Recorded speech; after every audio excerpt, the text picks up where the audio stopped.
आत्मा नमस्ते. आत्मा नमस्ते all of you. Divya ब्रह्मांडीय ऊर्जा आणि या ऊर्जेसह तुम्ही मी आपण एकरूप होण्यासाठी आलेलं आहे. आज रविवार परिवर्तन संवाद आणि रविवार परिवर्तन संवादामध्ये प्रत्येक रविवारी या ब्रह्मांडाच्या कृपेने, या दिव्य ब्रह्मांडाच्या ऊर्जेनी, या चैतन्यमय ऊर्जेसह जोडून आपण नवीन विषयासह पुन्हा या ब्रह्मांडाशी ओळख करून घेत असतो. आजचा विषय काय? तर या परिवर्तन संवादामध्ये मी माझ्याशी मैत्री करत आहे. मी माझी ओळख करत आहे आणि मग आजच्या दिवशी खरं ते उत्तर किंवा आजच्या दिवशी त्या अनुभवापर्यंत पोहोचण्याचा एक प्रयत्न करूया. काय? की खरोखर मी कोण आहे? सर्वात मोठा प्रश्न नेहमीच येतो. सगळ्यांना येतो, की मी कोण आहे? खरोखर मी कोण आहे? आणि मी कोण आहे हे ऐकत असताना, हे समजून घेत असताना, त्या अनेक प्रश्नांची उत्तरं आपल्याला आजच्या सेशनमध्ये आपण मिळवूया. खरंच तर नवीन काहीतरी मॅडम सांगतील असं नाही. तर खरं आपण आपल्या ऊर्जेसह एकरूप होऊन आपण बघूया बरं, स्वतःचा शोध, स्वतःची आत्मानुभूती आजच्या या मेडिटेशनमध्ये आपण करू शकतो का? आणि नक्कीच हे ब्रह्मांड ती क्षमता आपल्यामध्ये निर्माण करणार. सर्व सन्माननीय सदस्य, आपल्या सर्वांना अंतर्मनापासून आत्मा नमस्ते. तुमच्यामधील त्या दिव्यत्वाला, देवत्वाला माझा YouTubeच्या सर्व सन्माननीय सदस्यांना सुद्धा नक्कीच आपल्याला या विषयामध्ये रस असेल, आवड असेल, तर खाली डिस्क्रिप्शन बॉक्समध्ये WhatsApp ग्रुपची लिंक आहे, ती पण जॉइन करा आणि आपल्या चॅनलला सबस्क्राईब करा. बेल आयकॉनला क्लिक करा मोठ्या प्रेमाने आणि ब्रह्मांडाला धन्यवाद म्हणा, की या ऊर्जेसह एकरूप होण्यासाठी किंवा एक संकेत मला या ब्रह्मांडाने दिला आहे, की आज हा व्हिडिओ माझ्यापर्यंत पोहोचला आहे. कारण मंजुश्री हिलिंग इन्स्टिट्यूटमध्ये कधीही तंत्र, एखादा नवीन मंत्र नाही शिकवल्या जात. एखादं गुपित नाही, पण मात्र तुमच्या विचारांशी एकरूप होऊन, तुमच्या ऊर्जेशी एकरूप होऊन, तुमच्या चैतन्याची तुम्हाला ओळख निर्माण करून देऊन, तुमचा अधिक सर्वांगीण विकास करण्याच्या दृष्टीने प्रामाणिक प्रयत्न केला जातो. हजारो वर्षापूर्वी साधू संत महात्म्यांनी प्रश्न विचारला, संतांनी विचारला, तत्वज्ञांनी विचारला आणि कदाचित तुम्ही, मी, आपण सर्वांनी एकदा तरी हा प्रश्न अनेकदा विचारला आहे. काय? प्रश्न दिसायला छोटा आहे. मी खरोखर कोण आहे? मी कोण आहे? पण संपूर्ण जीवन या उत्तराभोवती फिरत असतं. लहानपणी आपल्याला एक नाव मिळालं. हळू-हळू आपण त्या कोणाचा तरी मुलगा, कोणाची तरी मुलगी, मग विद्यार्थी, मग नंतर मित्र, पती, पत्नी, आई, वडील, व्यावसायिक, शिक्षक, मार्गदर्शक, समाजातील एक व्यक्ती आणि पुढे-पुढे जात राहिलो. आपल्या नावासमोर एक-एक ओळख निर्माण होत गेली आणि इतक्या ओळखी जोडल्या गेल्या ना, की एक दिवस प्रश्नच हरवून गेला. की या सगळ्या ओळखी ज्याच्या आहेत, तो मी कोण? या सगळ्या ओळखी ज्याच्या आहेत, तो मी कोण? पुन्हा ही ओळखच विसरून गेलो. कोण आहे बरं आपण? तुमच्या पण डोक्यात आलं आहे का? कोणाकोणाच्या डोक्यामध्ये पुन्हा आता प्रश्न सुरू झाले? हात वर करूया. कोण-कोण? मी कोण? मी कोण? हं. आणि या प्रश्नाचं उत्तर शोधता ना खरंच हां, असंच होतं ते. या प्रश्नाचं उत्तर शोधता. पण करूया आपण आपल्या पद्धतीने प्रयत्न या प्रश्नाचं छानसं उत्तर शोधण्याचा. मी कोण? हां, आता कुठेतरी लाईट चमकले सगळ्यांचे. हो ना. आता कुठेतरी जास्त प्रश्न डोक्यात सुरू झाले. बघा बरं कल्पना करा. आपला व्यवसाय बदलला. कोणी अगोदर एक व्यवसाय, दुसरा व्यवसाय, तिसरा व्यवसाय, कधी पदवी बदलली, कधी घर बदललं. लोकं आपल्याला वेगवेगळ्या नावाने हाक मारू लागले. गाव बदललं की, हो ना? कधी-कधी तर गावानुसारही ओळख आहे. सांगलीकर, सातारकर, हो ना? येस. पण त्यामुळे आपण बदलून जातो का? नाही. कारण बदलानंतरही आतमध्ये असं काहीतरी आहे ना, ते तेच राहते. न बदलणारी उपस्थिती. बघा मानसशास्त्र काय म्हणतं, की प्रत्येक माणसाकडे अनेक सामाजिक ओळखी असतात. सामाजिक त्याच्या त्या पदव्या असतात विशेष. परिस्थितीनुसार आपण प्रत्येक जण वेगवेगळ्या भूमिका जगतो. घरात आपण वेगळे असतो, कार्यालयामध्ये वेगळे असतो, मित्रांमध्ये वेगळे असतो आणि एकटे असताना पुन्हा आपण सगळेजण वेगळे असतो. असं असते ना? मुलांसोबत तर पुन्हा वेगळे. प्रत्येक वेगळ्या वेगळ्या नात्यांमध्ये वागत असताना आपला स्वभावही वेगवेगळा होत जातो. होतो ना? हां, त्या प्रत्येक ठिकाणी आपण वेगळे असतो. मेंदू परिस्थितीनुसार आपल्या वर्तनाचे अनेक नमुने सक्रिय करतो. माहितीये? हो, आपोआप होतं हे. आणि म्हणूनच व्यक्तिमत्व बदलतं, सवयी बदलतात, कधी निर्णय बदलतात. पण विज्ञान येथेच थांबतं. विज्ञान काय आपल्याला आपलं मन, आपलं वर्तन, आपल्या स्मृती, आपला अ, मेंदू, आपल्या भावना या कार्यपद्धतीचा अभ्यास करून दाखवते. आत्मा आध्यात्मिक तत्वज्ञान विषय आहे आणि याचा अनुभव प्रयोगशाळेमध्ये केलेल्या मोजमापाचा विषय नाहीये. बघा, अध्यात्म आणि विज्ञान 2 क्षेत्र वेगळे. पण वेगळे असले ना, तरीही अध्यात्म आणि विज्ञान एकमेकांचा आदर करतात. आणि आपण भारतीय अगोदर अध्यात्म म्हणतो आणि नंतर विज्ञान म्हणतो आणि हेही तेवढंच सत्य आहे. कारण माझ्या साधू संत महात्म्यांनी त्या वेदांमध्ये जे लिहून ठेवलं आहे ना, त्या वेदावर आधारितच नंतर सायन्स येत गेलं. हो ना?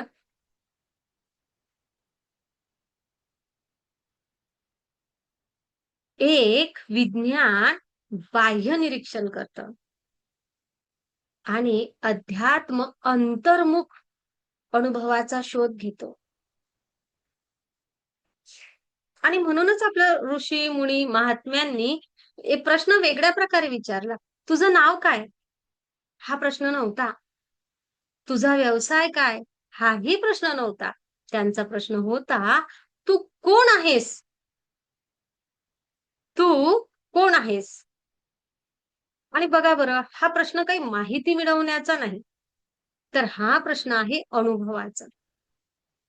कारण जोपर्यंत एक व्यक्ती स्वतःला त्याचं नाव, त्याचं पद, त्याचं शरीर किंवा त्याची जी काही पदवी, भूमिका आहे, त्यामध्ये शोधत राहतो ना, तोपर्यंत स्वतःचं स्वरूप सापडत नाही. तोपर्यंत स्वतःचं स्वरूप सापडत नाही. आणि मग आपला आजचा प्रवास याच प्रश्नापासून सुरू होतो. आपल्याला घाई करायची नाही आहे आणि अगोदरच एखादा निष्कर्ष सुद्धा मान्य करायचा नाही आहे. शांतपणे स्वतःला उलगडत जायचं आहे. बाह्य ओळखीपासून आजच्या सेशनमध्ये या ब्रह्मांडाच्या कृपेने अंतर्मनापर्यंत, अंतर्मनापर्यंत, मनापासून बुद्धीकडे, बुद्धीकडून विवेकाकडे आणि शेवटी चैतन्यमय उपस्थितीकडे आपल्याला जायचं आहे. आणि ज्या उपस्थितीला आपल्या ऋषी-मुनींनी, महात्म्यांनी काय केलं आहे? आत्मा हे नाव दिलं आहे. पण लक्षात घ्या, हे उत्तर लक्षात ठेवायचं नाहीये. कारण जे ऐकलं, जे ऐकलं जातं ते विसरलं जाऊ शकतं. पण जे उत्तर स्वतःच्या अनुभवामधून उगवतं ना, ते आयुष्यभर सोबत राहतं. आपल्याला उत्तर नको आहे, तर अनुभव घ्यायचा आहे. बरोबर ना? येस. मग हळू-हळू एक, एक, एक, एक पडदा बाजूला, बाजूला, बाजूला करण्याचा प्रयत्न करूया. मी कोणताही दावा करत नाही, पण आपण आपल्या लयीनुसार एक, एक, एक, एक प्रयत्न करूया. बरोबर ना? तुम्हालाही माहिती आहे. आपण प्रयत्न करत असतो. आपण कोण आहे? आपलं काय आहे? आपलं आहे प्रशिक्षण केंद्र.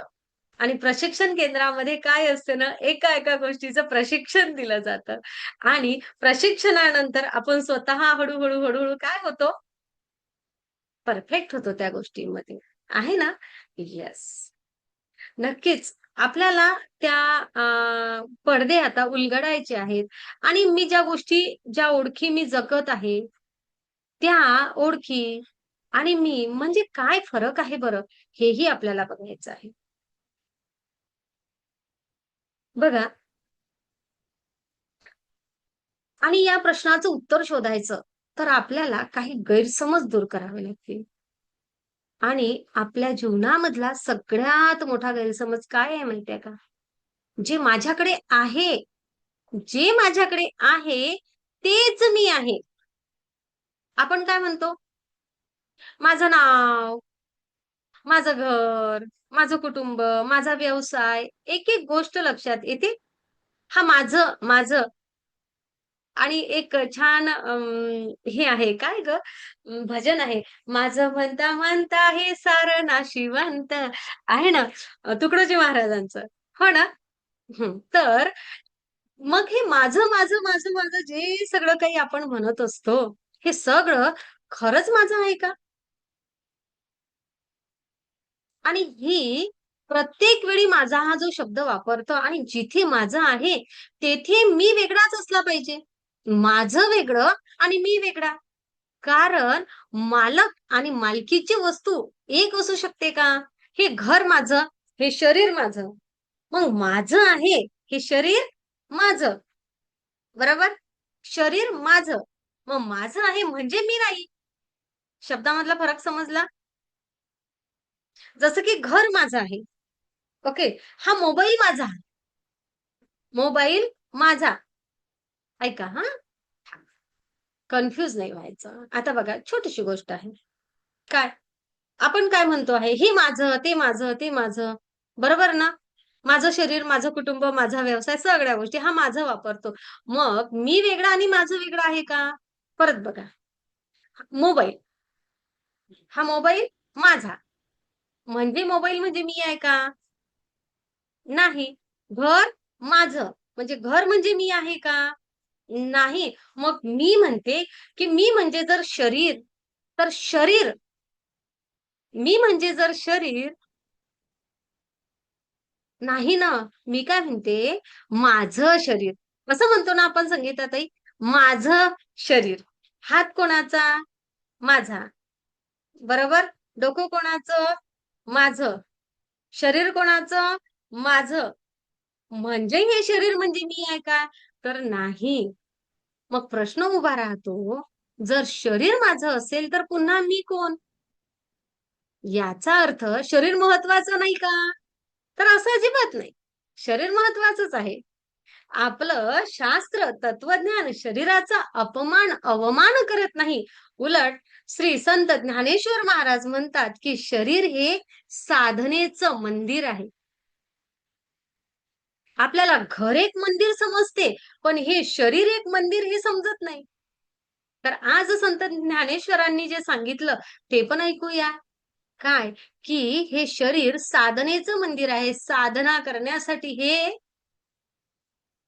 बरोबर. शरीराला सोडून साधना आहे का? शरीराशिवाय साधना करता येणार नाही. शरीराशिवाय सेवा नाही. शरीराशिवाय प्रेम व्यक्त करता येत नाही. इव्हन शरीराशिवाय कोणतंच कर्म करता येत नाही. आता हा मोबाईल उचलायचा म्हटलं, म्हणजे सुद्धा शरीर लागलं. तुमच्याशी बोलायचं म्हणजे सुद्धा शरीर लागलं. तुम्हाला बघायचं म्हणजे सुद्धा शरीर लागलं. शरीराशिवाय कुठलंच कर्म नाही. म्हणून शरीर पवित्र आहे आणि पण पवित्र असणं आणि अंतिम ओळख असणं या पुन्हा 2 गोष्टी वेगळ्या आहेत. बघा बरं, एक कुशल कारागीर आहे. एक कारागीर आहे, आज तो तबला वाजवतो. सॉरी कलाकार. एक कलाकार आहे, छान तबला वाजवतो. उद्या पियानो वाजवतो. परवा बासरी वाजवतो. वाद्य बदलत राहिली, पण कलाकार तोच राहतो की नाही? तोच राहतो ना. ओळख बदलली, व्यक्ती तीच आहे. आपलं जीवन आहे. आपल्या जीवनामध्ये आपल्या भूमिका बदलत राहतात. लहानपणी आपण मुलं होतो. तरुणपणी विद्यार्थी झालो. नंतर बिझनेसमॅन झालो. कोणासाठी मित्र, कोणासाठी पालक, कोणासाठी शिक्षक, कोणावर अन्याय करणारे, कोणाकडून अन्याय सहन करणारे. भूमिका बदलल्या. कोणासाठी विद्यार्थी. परिस्थिती बदलत गेली. परिस्थिती बदलते, जबाबदाऱ्या बदलतात. पण त्या भूमिका जगणारी जाणीव त्या प्रत्येक भूमिकेमध्ये उपलब्ध असते.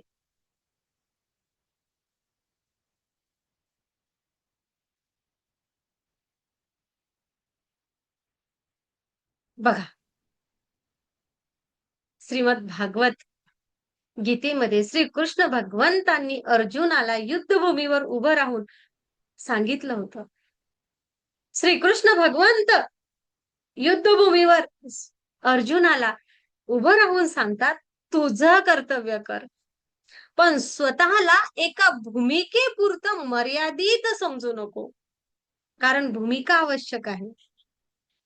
परंतु त्या शाश्वत नाहीत. आज आहेत, उद्या बदलतील. आणि आजचं आधुनिक मानसशास्त्र सुद्धा हेच सांगते. प्रत्येक व्यक्तीकडे प्रत्येक व्यक्तीकडे अनेक सामाजिक भूमिका आहेत, रोल्स दिलेले आहेत अनेक सामाजिक आणि प्रत्येक भूमिकेनुसार त्याचं वर्तन बदलू शकतं. एकच व्यक्ती आहे, ती घरी प्रेमळ आई आहे. ती ऑफिसमध्ये गेल्यानंतर एक कठोर अधिकारी होते. मैत्रिणींसोबत, मित्रांसोबत ती मनमोकळी असते. बरोबर? तीच एक व्यक्ती विद्यार्थ्यांसमोर प्रेरणादायी शिक्षिका असते. आणि आणि बघा सगळ्या महिला हसल्या. हो. घरी सासूबाईंसमोर किती हसल्या. हां. बिगी बिल्ली असते. आहे ना? तीच कठोर, तीच वेगवेगळ्या भूमिका पार पाडणारी. म्हणजे आपण कधी कोणावर थोडंसं इम्प्रेशन टाकतो, तर कोणासमोर थोडंसं नमतं घेतो. बरोबर? भावनिक दृष्टिकोनामधून सुद्धा काय असे ना, कुठं-कुठं आपण थोडंसं आणि कुठं-कुठं आपण स्वतःच एक वेगळी भूमिका बरोबर ना? चालू पुढे थोडीशी? हं. मग समस्या अशी आहे का, की भूमिका बदलण्यामध्ये आहे? नाही. समस्या केव्हा सुरू होते? मी त्या भूमिकेला स्वतःची ओळख समजणार तेव्हा. समजा एखादी नोकरी गेली. कोणी व्यक्ती काय करते, नोकरी गेली, की आता मी संपलो, आता काही खरं नाही.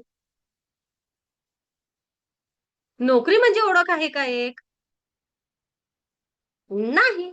एखादी व्यक्ती रिटायरमेंट आली, झाली. त्या निवृत्तीनंतर असं म्हणतात, आता माझी किंमतच उरली नाही. एखाद्या वेळेस असं होते, की एखादं नातं तुटतं आयुष्याचं. नातं तुटल्यावर म्हणते, की माझं अस्तित्व संपलं. हे का घडतं? कारण आपण त्या नात्याला, आपण त्या नोकरीला, आपण त्या भूमिकेलाच मी समजतो. म्हणजे ते म्हणजेच मी. ते नातं म्हणजेच मी. जेव्हा भूमिका बदलते तेव्हा मग असं वाटतं, की अरे आता माझं काही खरं नाही. आता मी नष्टच झालो आहे.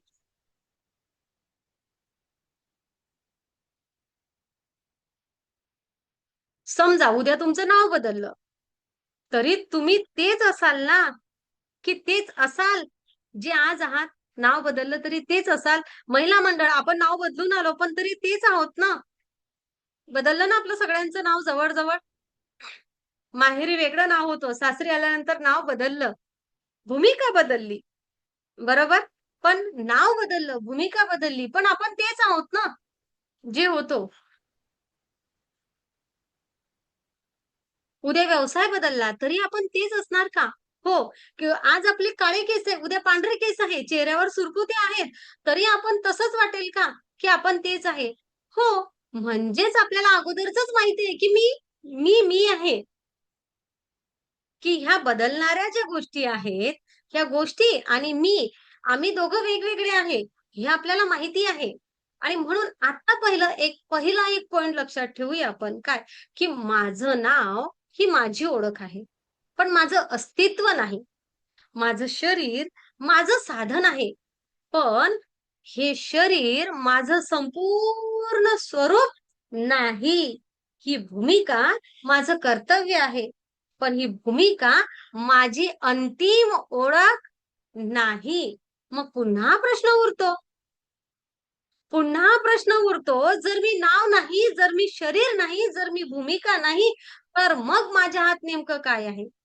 जे विचार करतं, जे भावना अनुभवतं, जे आठवणी साठवतं किती वर्षानुवर्षाच्या बालपणीच्या, जे निर्णय घेतं आणि जे कधी-कधी स्वतःसोबतच संघर्ष करतं, याचं उत्तर शोधण्यासाठी आणि आपण या बाह्य जगामधून अंतर्मनाच्या विश्वामध्ये प्रवेश करूया. कारण हा पडदा बाहेरचा नाही, तो आपल्या आत आहे. हा आत आहे. आतापर्यंत एवढं कळलं आहे, की माझं नाव, माझं शरीर, माझ्या भूमिका आवश्यक आहेत, त्या गरजेच्याच आहेत. पण त्या सगळ्या गोष्टी म्हणजे माझी अंतिम ओळख नाही. आता आपण आणखी थोड्याशा सूक्ष्म स्तरावर विचार करूया. ठीक आहे, मी शरीर नाही, मग मी मन असेल, मी मनच असेल. पण मग मन म्हणजे नेमकं काय? मनाच्या आत काय चालतं? हे समजलं तर मी कोण या प्रश्नाचं उत्तर अधिक स्पष्ट होत जाणार.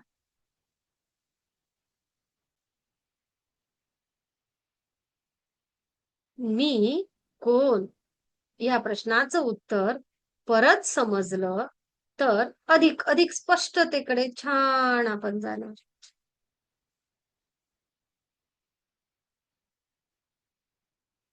मन, कल्पना करा.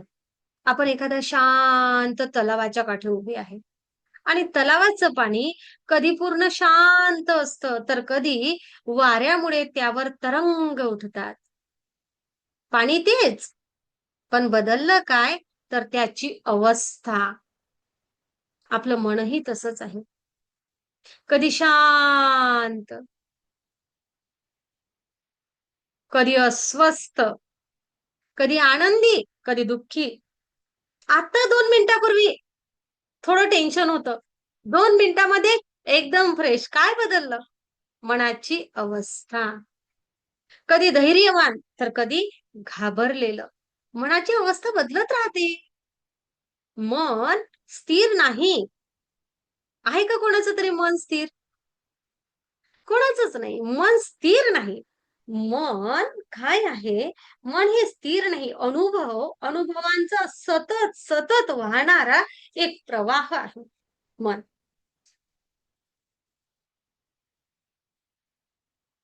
आणि या मनामध्ये सर्वात प्रथम, सर्वात अगोदर निर्माण होते ते काय?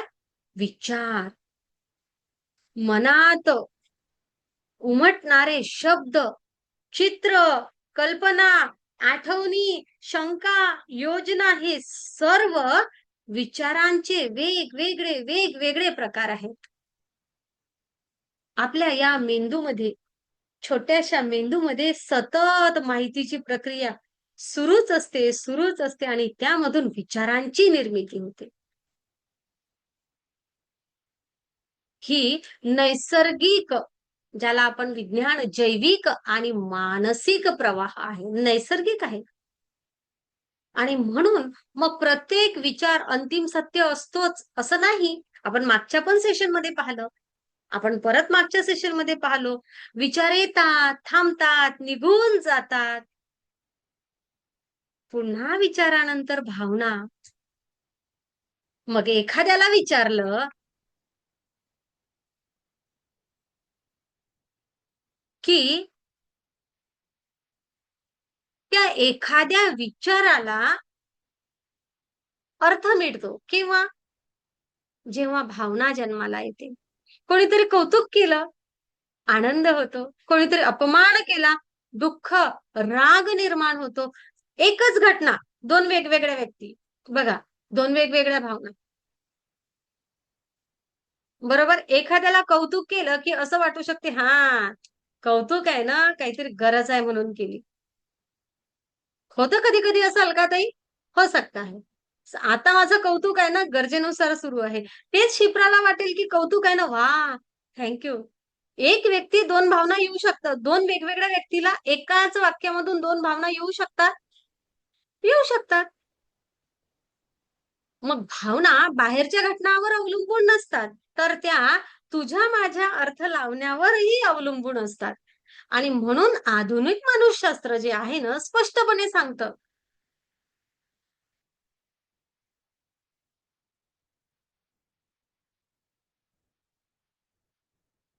की एखाद्या वाक्याचा अर्थ अनेक व्यक्ती वेगवेगळा लावू शकतात. आता तुमच्याशी बोलताना अचानकच आठवलं. आता जेच आहे आपल्या छान रील्स सुरू आहेत सध्या. आज रोजी ज्या काही राजकीय आणि विद्यार्थ्यांच्या सगळ्या रील्स सुरू आहेत. आहे ना, एका वाक्याचा वेगवेगळे अर्थ तुम्ही सगळेजण अनुभवत आहात. ओके. उदाहरण एकदम परफेक्ट बसलं. सगळ्यांना एका सेकंदात क्लिक झालं. हो ना. तर कारण ना प्रत्येकाच्या भावनेवर एखाद्या वाक्याचा अर्थ ठरतो. मग कधी विचार येतो, की स्मृती मॅडम आपण म्हणजे आठवण आहे का? आपण अनुभवलेले क्षण, यश असू दे, अपयश असू दे, प्रेम, वेदना, त्या सर्व स्मृतीच्या म्हणजे आठवणीच्या स्वरूपामध्ये साठत जातात आणि मेंदू त्या जतन करत राहते. बरोबर गरज पडली, की पुन्हा समोर आणतो. हो ना? केव्हा येतात? भांडण झालं, म्हणजे काय आठवतं? सुरुवात कुठून होते? हां, तेव्हा तुम्ही माझ्याशी असे वागले होता. महिला मंडळ विशेष? बिलकुल लग्नाच्या बोलणीपासून भांडण जर सुरू करायचं असेल ना, तर ते लग्नाच्या वेळेस बोलणीमध्ये काय-काय झालं होतं, तिथून पुन्हा भांडण सुरू होतं. हो की नाही? विषय आताचा विषय आहे ना गं, आता विषय तर आताचा आहे. आता तर आपण चहावरून भांडण सुरू होतं, चहाचा विषय होता. पण आताच्या चहामध्ये ते आलं काय? हो, कारण त्या स्मृती जागृत होतात. हो ना? हां. त्या मान-पानापर्यंत कुठं-कुठं जाऊन बसतात विचारूच नका. कारण सबकॉन्शियस माइंड आपला मेंदू ह्या सगळ्या गोष्टी जमा करतो.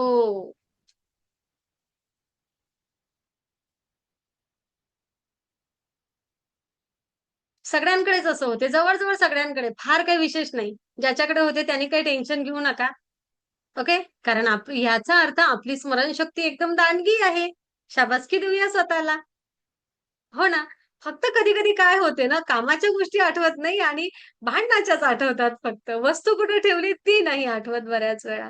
हो ना? होतं कधी-कधी. चला, असू देत.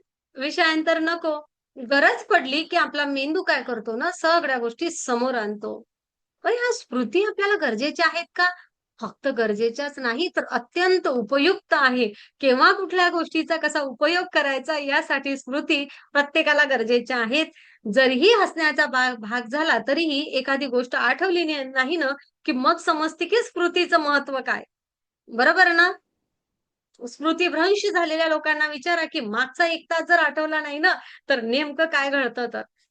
ओके. प्रत्येक गोष्ट तेवढीच महत्त्वाची आहे. कारण त्यामुळे आपण शिकतो आणि जी आहे ना, ते आजचं सत्य असतेच असं नाही. ती काल झालेली एखादी नोंद असते. आजचं जीवन नाही. कधी-कधी संस्कार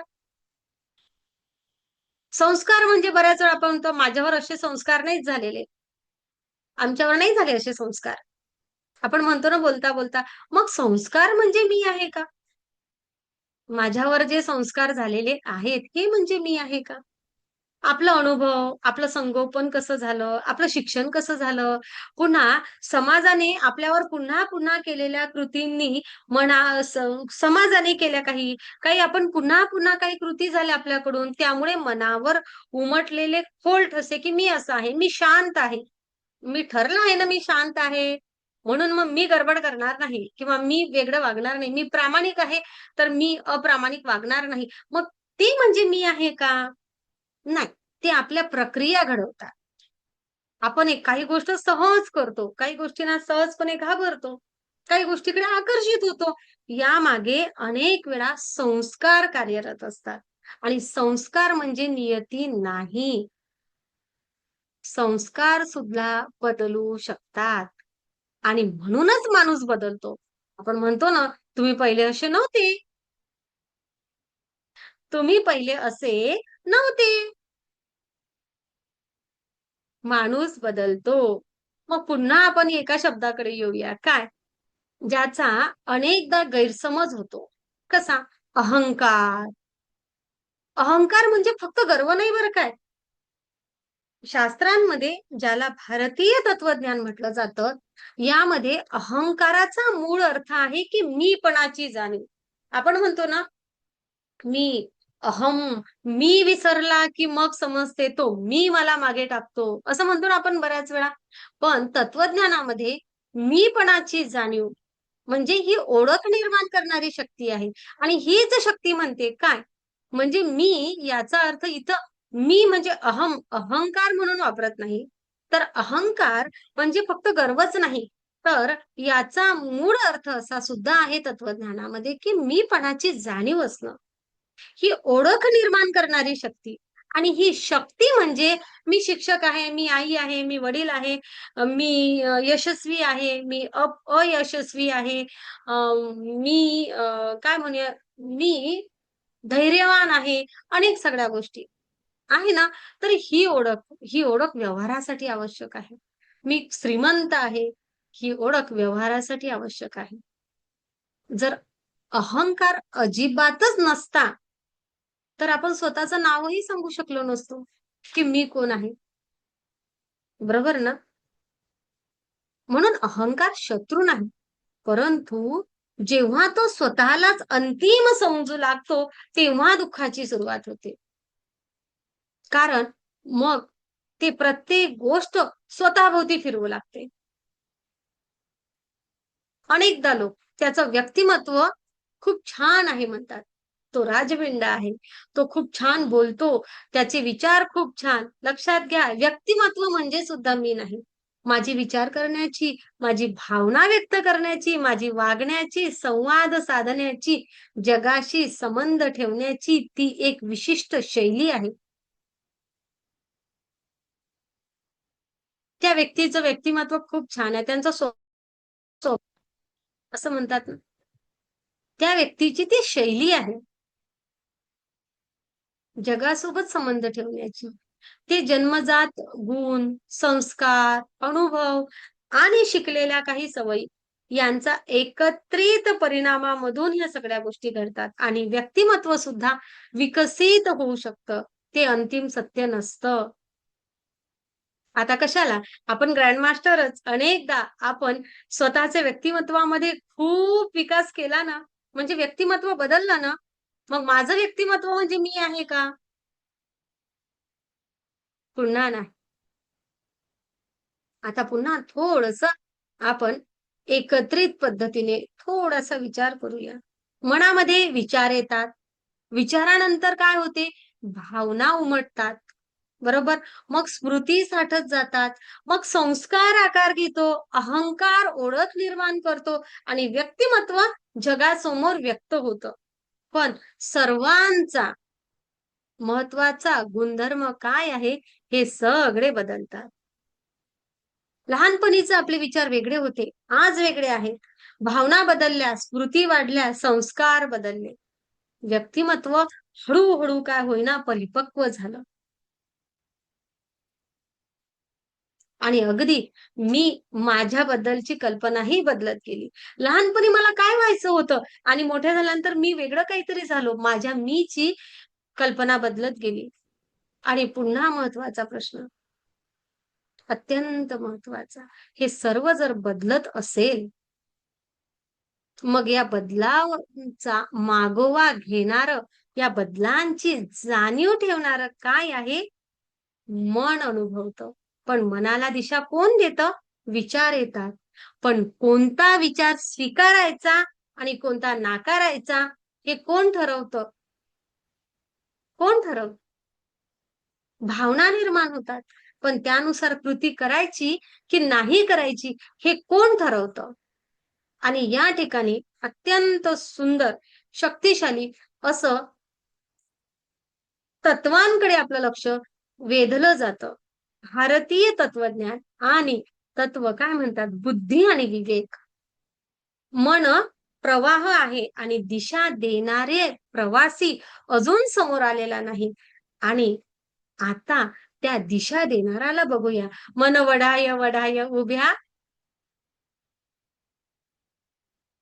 येस, उभ्या पिकातलं ढोरं. आहे ना? असं म्हणते ना बहिणाबाई यांची कविता. बरोबर. यांची कविता असं म्हणते. मग म्हणजे काय तर हे मन कुठंही जातं. मन जात असतं, मन फिरत असतं किंवा मन एका दिशेने ओढल्या जातं. पण या मनाला ताब्यात कोण ठेवतं? विवेक. बरोबर ना? विवेक. कठीण होतंय थोडंसं? नाही ना?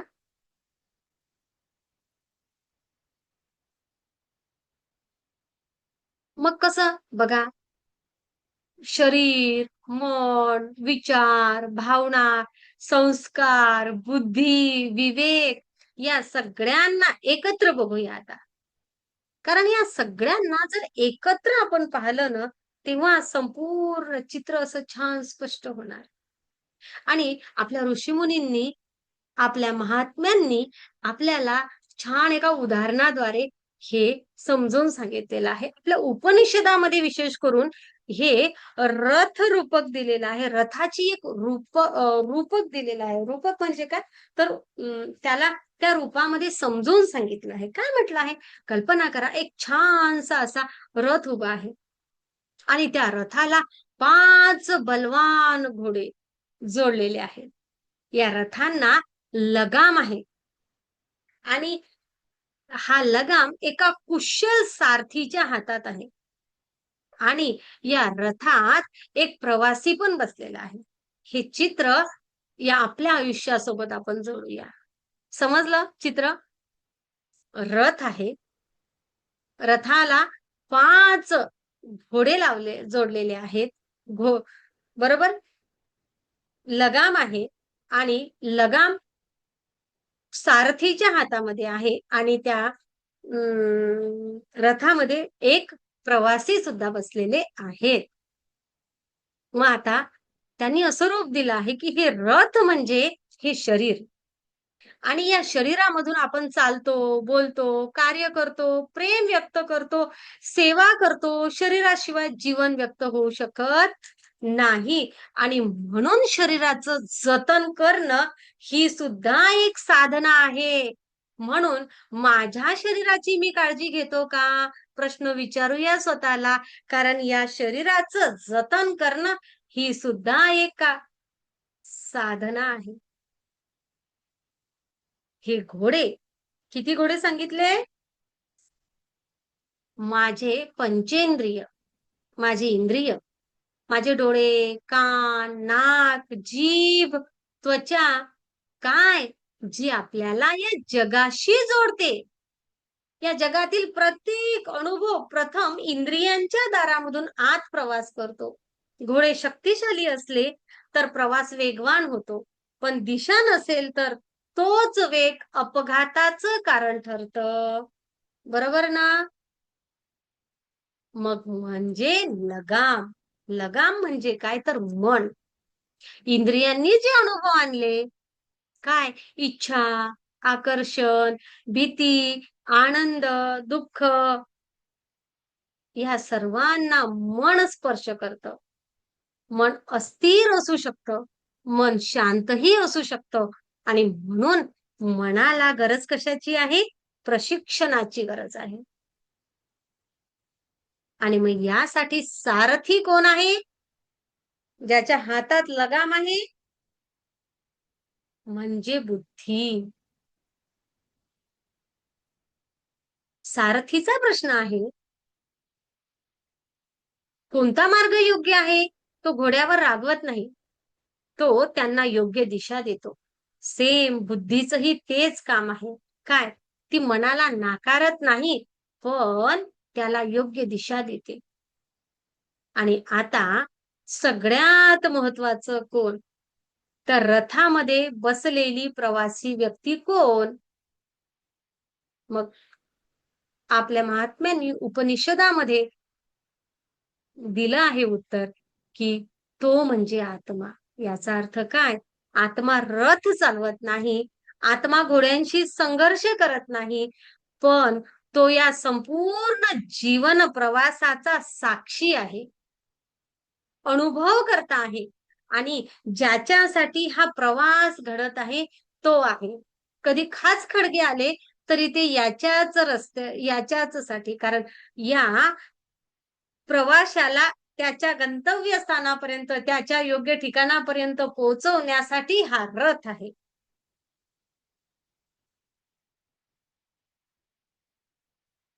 बघा, समजा प्रवासी आहे आणि हा प्रवासी समजा झोपला. लक्षात घ्या झोपला. तर सारथी कितीही कुशल असला, तर तर प्रवासाचा हेतू हरवू शकतो. तो भरकटत जाऊ शकतो. आणि जर प्रवासी जागा असेल, तर त्या प्रत्येक वळणाला अर्थ प्राप्त होतो. आपल्या जीवनातही असंच घडतं. जर शरीराची काळजी घेतो आपण मनाला समजून घेतो, आपण बुद्धीला विकसित करतो, पण आपण स्वतःच्या आत्मस्वरूपाचाच विसर पडलेले असतो. तर बाह्य यश असूनही आतमध्ये रिकामं पण जाणवतो. कारण साधनं असतात, पण साध्य असं हरवलेले असतात. तो प्रवासी झोपलेला असतो. पुन्हा एक प्रश्न, हा प्रवासी फक्त या रथापुरताच मर्यादित आहे का? की त्याचं अस्तित्व अधिक व्यापक आहे? तर याचं उत्तर अत्यंत सूक्ष्म आहे.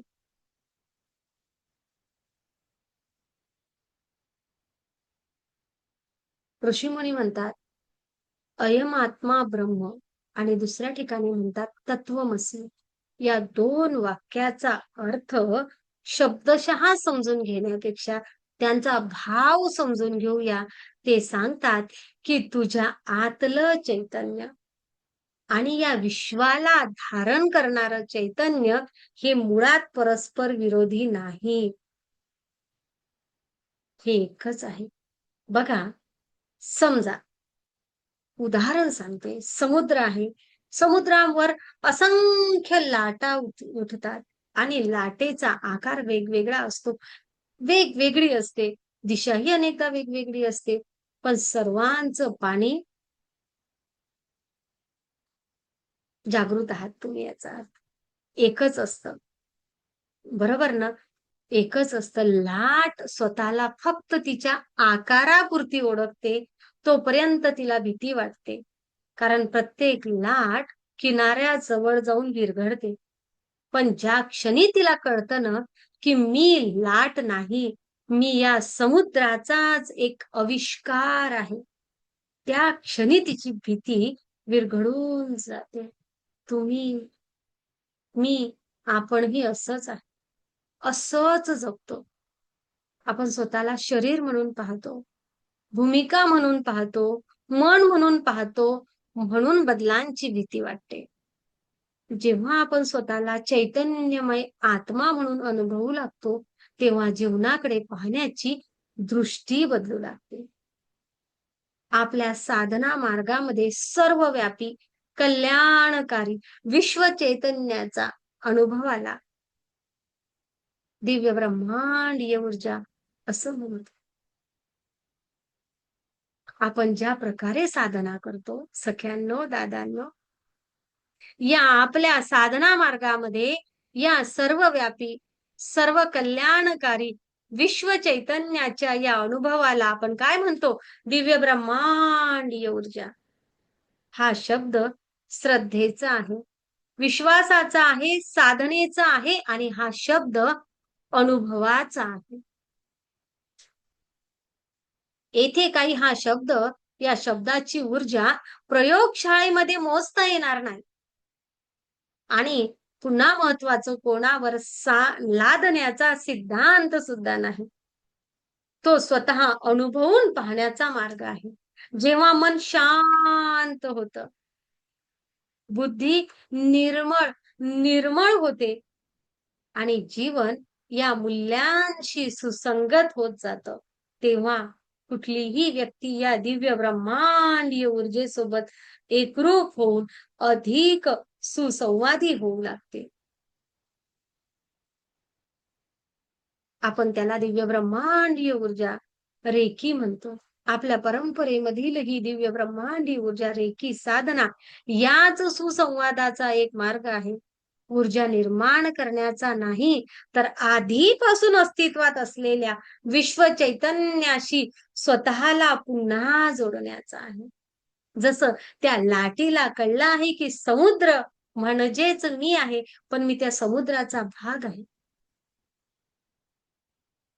थोडंसं लक्षात ठेवूया, की मी शरीररूपी रथामध्ये बसलेला प्रवासी आहे, पण मी एकटा प्रवासी नाही. माझं अस्तित्व त्या दिव्य विश्व चैतन्याशी जोडलेलं आहे आणि म्हणून म्हणून आत्म्याला जाणलं म्हणजे स्वतःपासून वेगळं होणं नाही, तर संपूर्ण विश्वासी असलेलं आपलं नातं पुन्हा ओळखणं आहे. पुन्हा स्वतःला, स्वतःचं अस्तित्व समजून घेणं आहे. दिव्य ब्रह्मांडीय ऊर्जेसोबत जुडणं म्हणजे काय, तर या विश्वामध्ये माझं अस्तित्व काय आहे? मला स्वतःला पुन्हा ओळखणं आहे. आणि मग पुन्हा प्रश्न उरतो, की जर माझा आत्मा या दिव्य ब्रह्मांडीय ऊर्जेशी जोडलेला आहे, तर उद्यापासून माझं जगणं कसं असेल?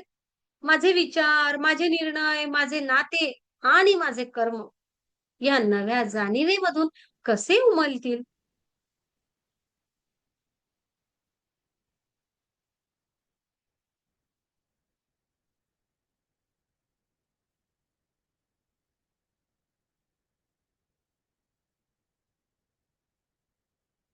कसे असतील?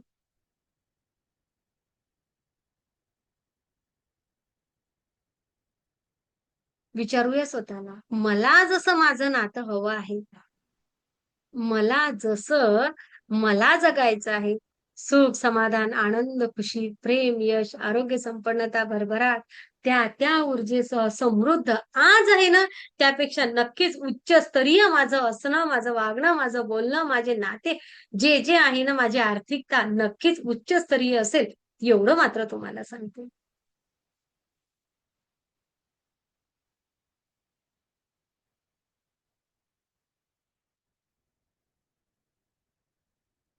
आपला हा प्रवास पूर्णत्वाकडे येत आहे. आपण एक प्रश्न घेऊन चाललो होतो, की मी खरोखर कोण आहे? आणि आता या प्रश्नाचं उत्तर आपण बाहेर नाही, तर स्वतःच्या अंतरंगामध्ये शोधलं. मी माझं नाव नाही, कारण ते बदलू शकतं. शरीर नाही, कारण शरीर काळानुसार बदलतं. माझ्या भूमिका पण नाही, भूमिका परिस्थितीनुसार बदलतात. माझे विचार, माझ्या भावना, माझे संस्कार किंवा स्मृतीही नाही, कारण ते सुद्धा काळानुसार विकसित होत राहतात.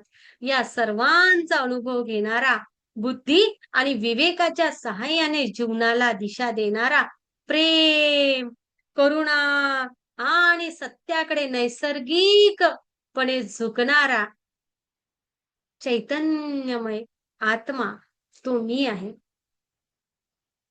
आणि आणि हे उत्तर समजणं म्हणजे शेवट नाही. हे उत्तर समजणं म्हणजे खरी सुरुवात आहे. कारण आत्मा जाणून घेणं आणि आत्मस्वरूपानुसार जगणं ह्या दोन गोष्टी वेगवेगळ्या आहेत. जर आत्म्याचा बोध झाला, तर तो आपल्या जीवनात दिसला पाहिजे. आपल्या शब्दांमध्ये उमटला पाहिजे, आपल्या नात्यात जाणवला पाहिजे आणि तो आपल्या कर्मामधून व्यक्त झाला पाहिजे. ते झाड आहे आपल्या अंगणामधलं, त्या झाडाकडे आपण पाहतो, त्या झाडाची मुळं दिसतात का? नाही. त्या झाडाचे मुळं दिसत नाही, पण त्याची फुलं दिसतात. त्याची फळं दिसतात. त्याची सावली जाणवते आणि म्हणून आपल्याला कळते, की मुळं जिवंत आहेत. आत्माही तसाच आहे. तो डोळ्यांनी दिसत नाही, पण त्याची फुलं दिसतात. ती कोणती? प्रेम, करुणा, शांतता, प्रामाणिकपणा, सेवा, कृतज्ञता, समत्व माझ्या वागण्यामध्ये आहे. बरोबर? हा बदल ही आत्म्याची फुलं आहेत. जेव्हा आपण रागाऐवजी समजून घेणं निवडतो, तेव्हा आत्मा व्यक्त होतो. जेव्हा असत्याऐवजी सत्य निवडतो ना, तेव्हा आपला आत्मा व्यक्त होतो. जेव्हा आपण मोठमोठ्या गोष्टी नाही, तर छोट्या गोष्टीमधून सुद्धा आपल्या वागण्या बोलण्यामधला असलेला तो एक बदल समजतो ना, तेव्हा आत्मा व्यक्त होतो. आत्मा कधी मोठ्या घोषणांमधून प्रकट होत नाही. तो लहान-सहान निवडींमधून प्रकट होतो. सर्व सन्माननीय सदस्य, खरं तर आत्मा हा विश्वापासून वेगळा नाही. आपण मागच्या सेशनमध्ये पाहिलं. तो विश्व चैतन्यासोबत जोडलेला आहे. आपल्या साधना मार्गात. या विश्वव्यापी कल्याणकारी चैतन्याला दिव्य ब्रह्मांडीय ऊर्जा असं नाव आपण देत असतो. याचा अर्थ पुन्हा ऊर्जा कुठूनही बाहेरून आणायची नाही. जसं रेडिओ निर्माण करत नाही, तर तो त्या फ्रिक्वेन्सीला, त्या वारंवारतेवर लहरींच्या स्वतःला जुळवून घेतो.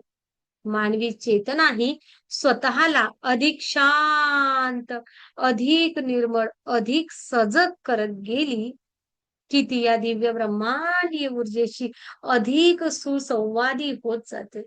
आणि याच कारणामुळे या साधना मार्गामध्ये या दिव्य ऊर्जेला, या रेखी ऊर्जेला विशेष स्थान आहे.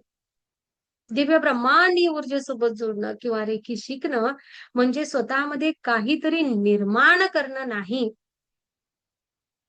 तर स्वतःच्या अस्तित्वाला त्या दिव्य ब्रह्मांडीय ऊर्जेच्या प्रवाहाशी पुन्हा सुसंगत करणं आहे.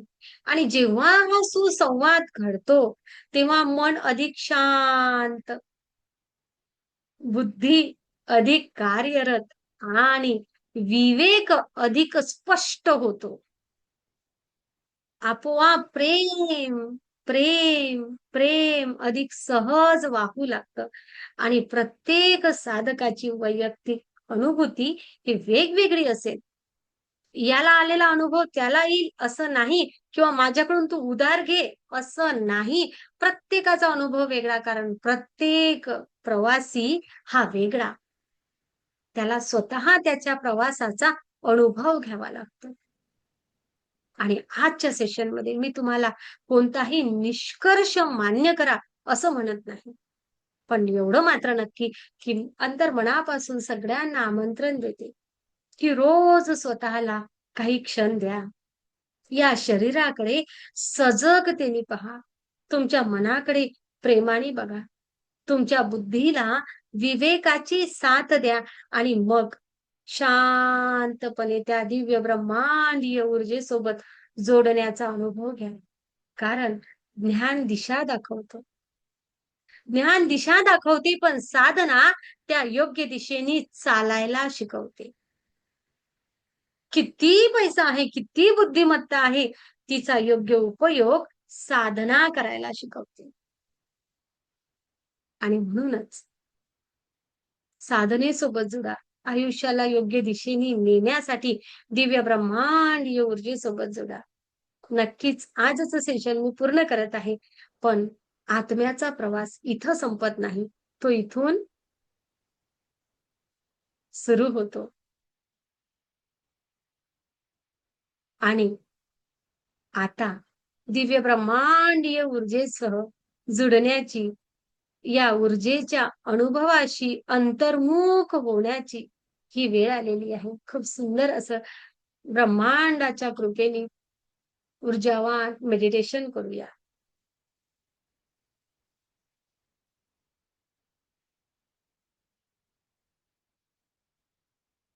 दिव्य ब्रह्मांडीय ऊर्जेसोबत जुडा. ऊर्जेसोबत सुसंगत व्हा. स्वतःमधील प्रेम, करुणा, दया, माया, माफ करण्याची क्षमता वाढवूया. सेवेमधून स्वतःला व्यक्त करूया आणि हाच जीवन मार्ग निवडूया. आणि हा जीवन मार्ग निवडला की आयुष्यामध्ये सुख, समाधान, आनंद, खुशी, प्रेम, यश, आरोग्य, संपन्नता, भरभराट येतच राहते, येतच राहते. मुळं पक्के होतच राहतात आणि झाड छान बहरतच राहते. सप्तचक्र बॅलन्स होतच राहतात. या दिव्य ऊर्जेसोबत जोडल्यानंतर आयुष्यामध्ये नखशिखांत बदल होतो. नक्कीच अनुभव घ्या. नक्कीच अनुभव घ्या आणि आज आपण छान आत्मस्वरूप अनुभव ध्यान घेणार आहे. आनंदी आनंद सगळीकडे. खूप धन्यवाद सर्वांना. खूप खूप धन्यवाद. खूप खूप धन्यवाद सगळ्यांना.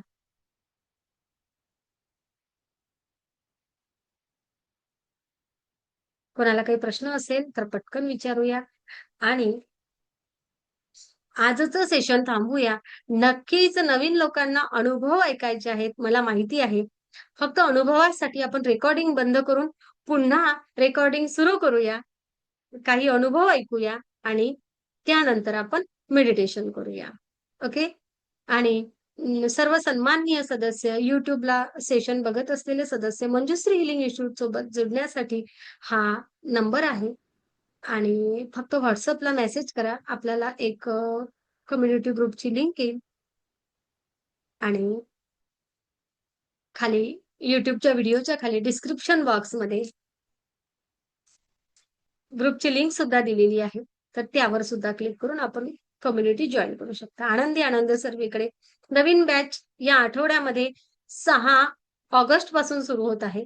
तर ज्याही सदस्यांना जॉइन करायचं आहे 6 ऑगस्ट वेळ 2:30 वाजता एकदम कन्फर्म. ओके? चला. आनंदी आनंद सगळीकडे. अं,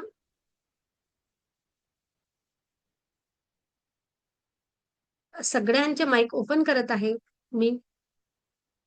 आत्मा नमस्ते सर्वांना. आत्मनमस्कार.